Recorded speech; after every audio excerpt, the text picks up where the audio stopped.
All new at 10, former Baylor football coach Art Briles has a new job coaching Texas high schoolers. I'm Lindsay Lippman. Joe Gum has the night off. Sports anchor Micah Fleet has been following this tonight. And Micah, with the allegations surrounding Briles, how did we come to this day?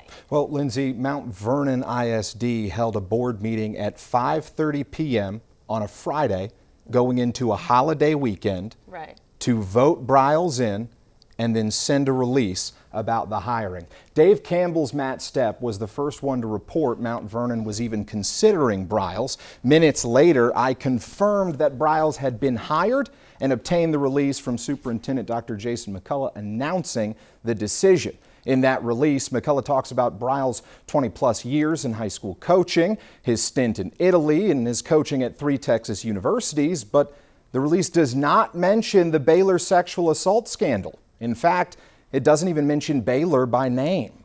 It does, however, note that Briles was not hit with any recruiting infractions. I couldn't reach Superintendent McCullough to talk more about this, but in the release, he says, in part, after a thorough due diligence process and several earnest conversations, we believe our athletes will greatly benefit from Briles' skills and experience. Now, one of those earnest conversations apparently was with Grant Teef, a former Baylor head coach himself and personal friend of Briles, who said, in part, "I've known Art Briles for over 30 years. I've observed him as a man, husband, father, grandfather, and as a coach, always forthright and stellar." So why would it be a big deal that Mount Vernon didn't address the allegations? Well, there's a pretty extensive list and timeline that gets us to this point. In 2016, Baylor's Board of Regents reported that between 2011 and 2016, 17 football players committed 19 different rapes. That same year, a woman filed a lawsuit against the university claiming that 52 rapes had occurred by 31 separate players. Baylor disputed that, but ended up settling that lawsuit. Still in 2016, Baylor had dismissed Art Briles, and while the coach tried to return to the sideline, it wouldn't happen for another 3 years.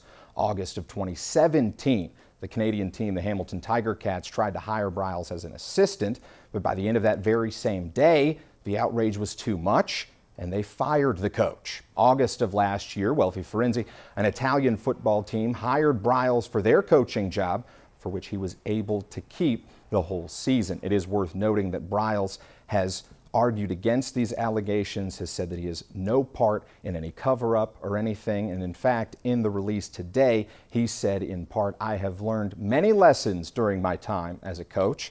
Some lessons are born out of success and others out of failure, but they all present opportunities to grow, to learn, and to teach as we strive for excellence both on and off the field." I can't stress enough, you'll want to read this release for yourself. It is posted in full on our website, kxxv.com. You can get it using the mobile app.